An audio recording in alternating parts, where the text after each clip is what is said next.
Welcome to another Founder Wisdom Pod. We have Louis Hawthorne with us today. He's the founder of NaNotics LLC. He's the inventor of NaNot platform. Louis is a serial entrepreneur. I would describe him as that. He's a Princeton University alum. So a bunch of his companies include Sacred Agent, BioArts International, Noodle Strategic Media. So very entrepreneurial guy. Maths, I think you have a degree in math or something, but you look as obsessed as I am with physics and space and everything that has to do with that. And nanoparticles, not one of my obsession, but it's certainly a topic we'll discuss today. So I'm really glad to have Lou on. This podcast is brought to you by podper.com. If you want to start your own podcast with AI, it's the best way to get new connections in your network, to get some better thoughts up there. It helps with your thinking and learning.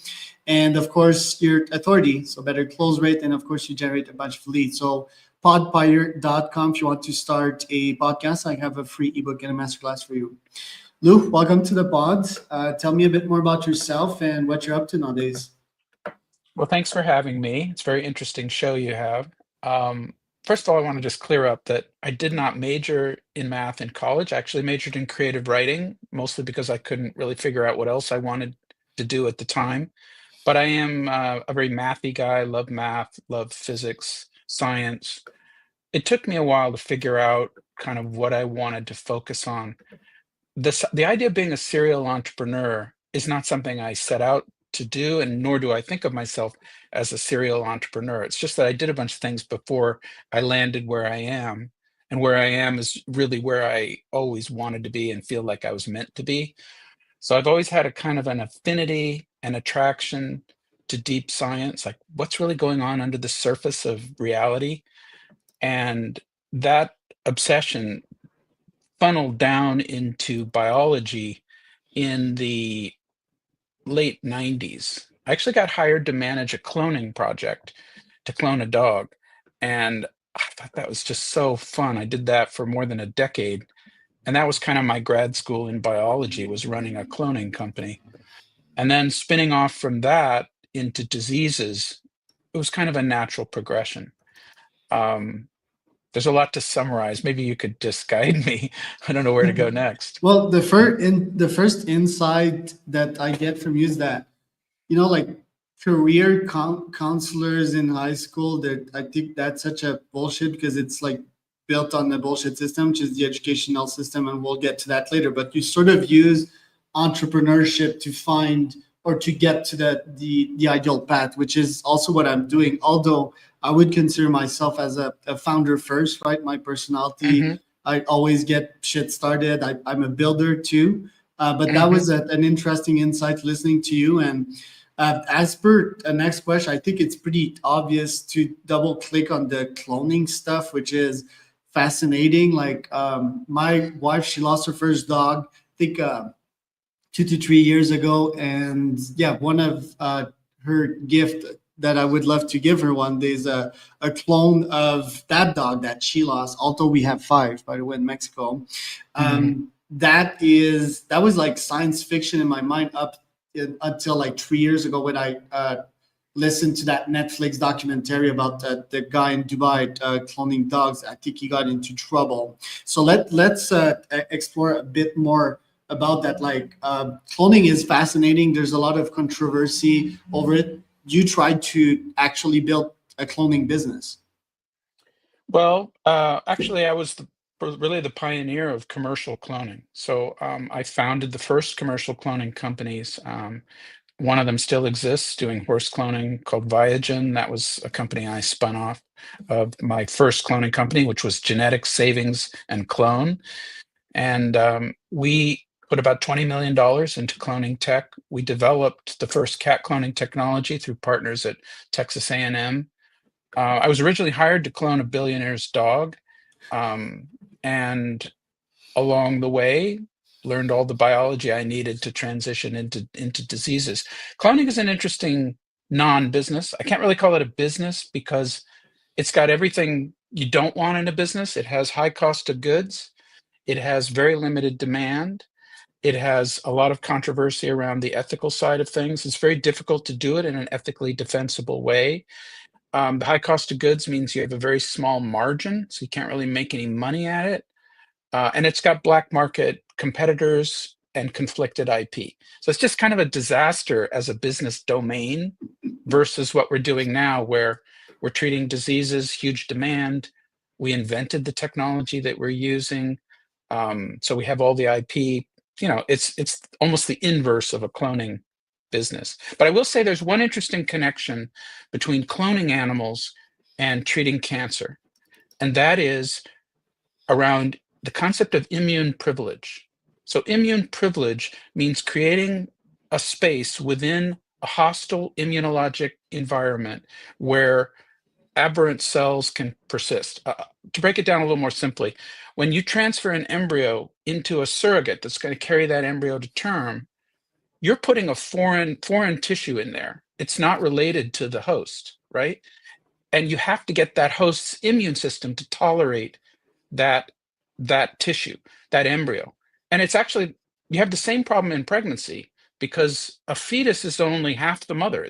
It's also half the father. So from the point of view of the mother's immune system, it's a parasite. It should be rejected. And so one of the central mysteries of reproduction is the same mystery as in cancer, which is, why does the host immune system tolerate something that doesn't belong in the body, right? Right. And it turns out they're opposite functions. Like when you put a cloned embryo into a surrogate, you're trying to create immune privilege. And when you treat cancer, you're trying to strip it away so that the cancer patient's immune system rejects the tumor, just like crashing a pregnancy, right? But the Right. biology is very, very similar, a lot of overlap. In fact,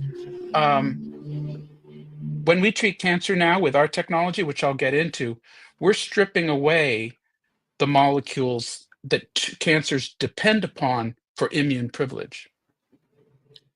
And NaNotics, it's leveraging this insight, I guess, and nanotechnology. By the way, I checked your video the other day about the presentation itself, and it was so well put. It was really fascinating. If people want to go watch that, but just before I get to the cancer part, because it's equally fascinating, but why do people see a problem with cloning? I mean, and why is there like few demands? Is it there more people like me that are willing to drop, I don't know, 30 grand to revive a dog? There aren't very many people that are willing or able to spend the kind of money. First of all, at 30 grand, you can't even break even cloning. When we were Okay. cloning dogs, we were charging over $100,000 per clone, and we weren't making any money.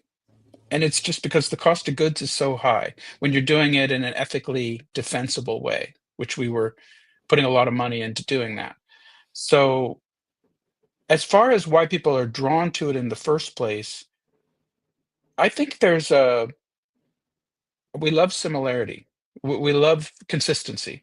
We go to McDonald's and Burger King. It's not that good. It's just that it's consistent, every single time. So there's something very attractive about consistency. And when we have a dog that we love, it's a little bit scary, or to going out to fall in love again with a new dog. You don't know what it's going to be like. Personally, I think that's a great thing to do, but a lot of people just want the same thing. What they really want is the dog not to die in the first place.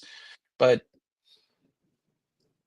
the alternative to have a new dog that begins life with the same genetics, very attractive. I went through the experience myself. The world's first cloned pet dog was a clone of my mom's dog. And my mom's dog, her name was Missy. So we made 5 copies of that dog. We called them the near Missies. And the firstborn was my dog for 13 years. And when she finally died, I had a fundamental insight, which is that cloning is not cheating death, because it's a 2-for-1 for death. Death gets the genetic donor and death gets the clone as well. So there's no cheating death. Interesting. And what's the ethical concern with cloning? Well, there's some bullshit ethical concerns and there's some real ones. So I Okay. think the bullshit ones are around, playing God and things like that. These have no meaning. They're just abstract concerns. Then there's some real ethical concerns, and our map to what is a legitimate ethical concern is suffering. At any step in the process, are animals suffering? And it's very easy when you're building a cloning operation to build it on the backs of suffering animals. And it's very hard to pull suffering out of the process. And the reason is you need eggs from fertile females. You have to surgically remove these eggs from fertile females, and you have to and then you have to make an embryo and transfer that back into surrogates. So you have a whole colony of egg donors and a whole colony of surrogates. Well, we worked with the concept of welfare progression, the idea being that whatever circumstance we got a dog from, whether it was from a lab, for instance, or from a breeding program for laboratory research, we made sure that those animals would be socialized and adopted out at the end of the process. That's very expensive. It had actually never been done before. Nobody had ever socialized and adopted out laboratory dogs. We were the first group that ever did it. And I'll never do it again because it was so expensive and so difficult. I won't go into all the details, but nobody who's doing cloning now is doing that. Right. And don't you think someone with all the modern technology available could drastically cut costs and make this the next, I don't know, Uber app and the multi-billion-dollar company? No, I don't think so. Okay. So there are two places where the costs exist. One is in the embryo production, and one is in surrogacy, transferring the embryos into a surrogate and growing the embryo to term. So the embryo production process, we largely automated that. We basically built a cloning machine. We built microfluidic embryo egg maturation devices and embryo culture devices. These are microscopic technologies. It actually conditioned me for the work I'm doing now, trained me for the work I'm doing now. But so we were able to cut costs on the embryo production side very significantly. We never fully automated it, but that tech was far enough along that we eventually sold it to the human IVF industry. So human IVF is now done using microfluidic embryo-controlled or computer-controlled embryo culture devices that we developed in the cloning space. But the other side of it is virtually impossible to reduce costs on, and that's surrogacy. So you have to take care of these dogs. You have to give them a good quality of life. You have to adopt them out. How do you cut that cost? There are people who are working on developing, you know, what would you call them, like pregnancy bags or artificial wombs or things like that. It's science fiction. We tried to do it. It's enormously complex to create an artificial womb. Nobody's ever done it. And there's some good reasons why I think it's at least a decade, maybe 2 decades away. That looks infinitely complex, right? Like to give the proper nutrient to that fetus, it's like such a controlled environment that's constantly modifying itself. It's just fascinating. It's just fascinating, like your experience and like how you've gone in untraveled roads. Like was that scary for you? Or was it just you like following your passion to the infinite? It wasn't scary. It was I'm following my obsession. Yeah, my passion, my OCD. I have OCD and ADD. So Same here. I have OCD in that I go deep, deep, deep into a target, into a topic, and I have ADD in that when I exhaust that topic, I jump to another one. And I've been doing that for my whole life. So that's how I've built my knowledge set. And why cancer nowadays? It's obviously a bunch of people dying from it. Did someone close to you got affected by it? Is that what brought NaNotics to life?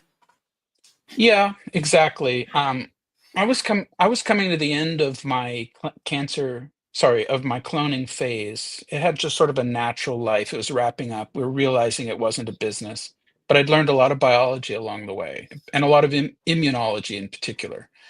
And then I lost one of my mentors, this brilliant PhD in endocrinology. Endocrinology is the science of cell signaling, how do cells talk to each other. And he was just brilliant. He was funny. He's just an amazing guy. And he ran a human longevity company. His company was funded by the same investor as my cloning company. So we were like brother CEOs. And he got late stage esophageal cancer, and he died 3 months after first symptoms.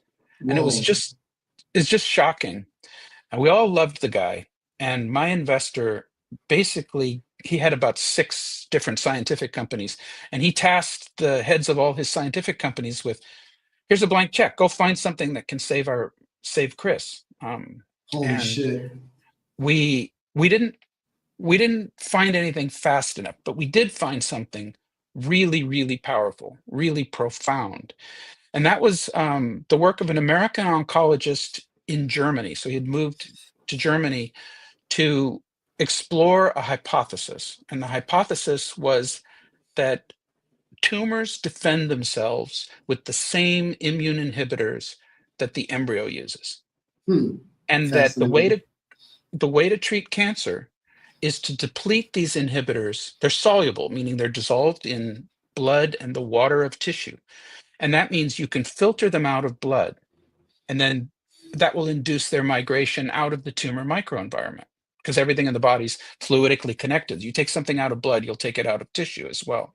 Okay. So this guy, he was a triple threat. He was an oncologist. He's still alive, but he's not practicing medicine anymore. He had a stroke. But he was a triple threat. He was a top tier oncologist. He was also a really good research scientist, and he was a fine engineer, so he could build machinery. Wow. So he built a pheresis device. So pheresis is the science of blood filtration. Dialysis is a crude version of pheresis, but he built a much more sophisticated form that filters a specific molecule from blood. So it doesn't just filter based on size. It has what's called an affinity column, which contains a biologic in it that has specific affinity for one type of molecule in blood. And the type of molecule he was taking out was, it's called a soluble TNF receptor. Basically, it's an immune inhibitor. I can explain exactly what it does, but the main point is it's a potent immune inhibitor. Okay. It neutralizes one of the body's main cytotoxic molecules deployed against virally infected cells, deployed against cancer. So cancer is secreting this immune inhibitor. So what he did is he built this machine that could filter from blood this immune inhibitor, but you have to be connected to the machine. You have a catheter going down into your aorta. You're connected to it for hours at a time, 2, 3 times a week. But he documented the most profound regressions ever Huh. documented, much better than any drug. So Incredible. after Chris died, my investor said, let's do something in Chris's memory. I'll give you a couple $1 million to go study this tech in Germany and find out if it's for real. So that's what I did. I spent the next few years, I retired from the cloning business, and I spent the next few years studying this tech in Germany. And I hired various scientists to kick the tires and find out if it was real, and it really worked. And it did work. And I went to this clinic like a dozen times over a couple of years. I saw the most amazing things, people basically coming back from the brink of death. But it was very invasive and very expensive and not scalable, and there was no intellectual property around it. And even though I reported back with a formal diligence report saying this thing works, the investment group, my investor, they weren't able or willing to put up the $1 billion+ that it would take to scale this tech everywhere. So I went away Billion thinking, plus. Wow. Okay. yeah, pheresis is very expensive to scale. And the only reason dialysis exists is that billions of dollars was thrown at it because there was no alternative. But in the cancer space, it's a crowded space. So there's a lot of, alternatives. None of them are as good as this, but they aren't invasive. They're scalable. There's IP, etc. So I So went many. away. Okay. Continue. Sorry. Well, I went away thinking, how can we design something that's like a drug in that it's injectable, scalable, patentable, but does the same thing that this machine does. Basically, pheresis without a machine. That Yep. was my mission. And I spent a couple years, thinking about it, noodling. And what I came up with is actually better than the machine, works better than the machine in every respect. And it's called a nanot. And Hmm. you can think of it, it's a virus-sized, biochemically programmable sponge. So it adsorbs, soaks up these soluble, dissolved in blood, tumor-generated immune inhibitors. it does it much more deeply and more quickly than the machine does. So the machine takes 3 to 4 hours to deplete these targets, these immune inhibitors, by 65%. The nanot, a single dose of nanots, can deplete them by greater than 90% in less than 5 minutes.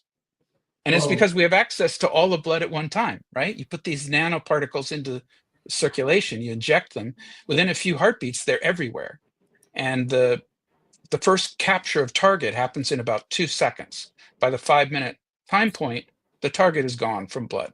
And that induces its migration, just like pheresis, that induces the target migration out of the tumor microenvironment, at which point the immune system, the cells that are perched on the edge of the tumor microenvironment, kick the shit out of the tumor Yeah. very quickly and very potently. Right. Okay. That's incredible. Couple of follow-up questions. Well, first is any side effects, and how conclusive are the scientific results of that? Like, what was the scale of the experiment? So that, going back to pheresis, that study in Germany, it was called immune pheresis. That technology had treated over 100 patients with late-stage metastatic cancer. They'd already failed standard of care. These patients were terminal.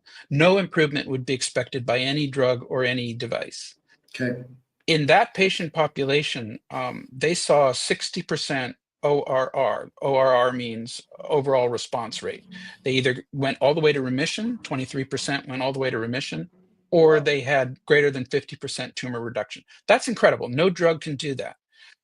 And those patients who didn't respond, I don't think anything could have saved them. But the level of response that it did have, again, in patients who had failed everything else, was phenomenal. We then did an additional study. That was the data that we were given when we came to the clinic. We then hired a scientist to organize a diligent study in which we recruited 6 patients, not because we wanted more efficacy data, but because we wanted to design a series of experiments that tested the hypothesis. There's certain claims that the inventor made about how his tech worked. So we designed a series of experiments to test whether it really worked the way he said it worked. And that all came up positive. Everything he said it did, we confirmed experimentally that it actually did that. Now, the nanot treatment has not yet gone into humans, but we've tested it in animals, and there's no difference in terms of the targets we're going after. They're the exact same tumor-generated immune inhibitors.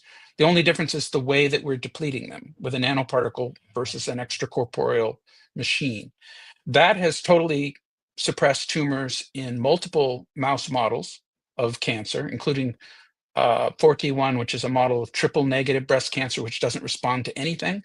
And we totally suppress tumor growth in that model just by taking something out of blood. No drug, no radiation, no device, and no toxicity. To answer your question, we've dosed nanots at over 100 times the dose concentration that we plan to use in humans, and we haven't seen any morbidity, mortality, no perturbation of their cytokine network. Cytokines are the signal molecules of the immune system. We haven't seen any tox yet.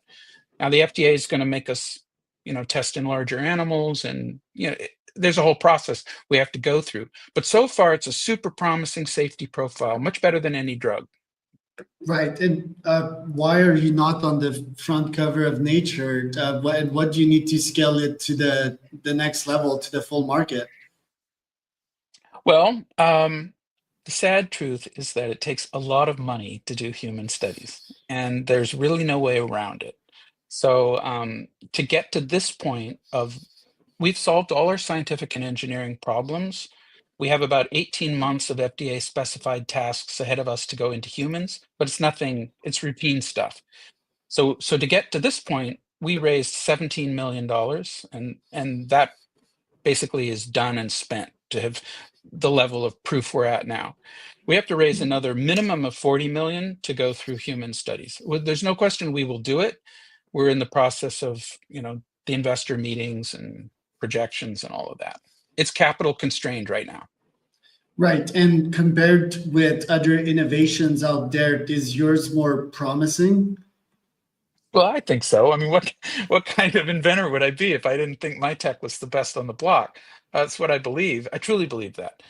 Um, I wish anybody developing first of all, cancer is a real thorny puzzle. Yes. Anybody who's tackling it, you know, kudos Kudos. for your huevos. But I just think our tech is better. It's focused on a deeper set of mechanisms. I happen to have been guided by this wonderful American oncologist, M. Rigdon Lentz in Germany, and I have the benefit of what he learned and taught. We've innovated on that to make something scalable, but you know, we're building on the work of people who went before us. I will say one other thing about how what we're doing is different, and this is also true for the predicate technology in Germany. Historically, science and disease development has been very cell-centric. But we've been able to see cells since the invention of the microscope, which was 350 years ago. We invented the microscope. We've been able to see cells. So not surprisingly, the prevailing belief, even among top-tier researchers, is that cells are the locus of both health and disease. And we don't think that's true. We think there's a layer of uh, there's a domain below cells, which is signals, which Hmm. are informational molecules that flow between cells. Not hypothesis. This is actually, it's a fact that Yeah. cells talk to each other all the Yes. time. And the most important dialogue is between immune cells and other immune cells, or immune cells and non-immune cells.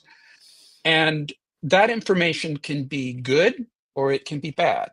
So our whole premise of this technology is that we capture and deplete bad informational molecules. And pretty much every disease you could name, pick a disease, I can tell you the bad informational molecule that enables or drives that disease, which is the target for our technology. It's fascinating. We're gonna need to have a round two about that, Lou. Until then, where can people find out more about you? So you can go to YouTube and Google NaNotics, or search for NaNotics, or you can go to our website, www.nanotics.com, and there's lots of information out there. That was Lou Hawthorne.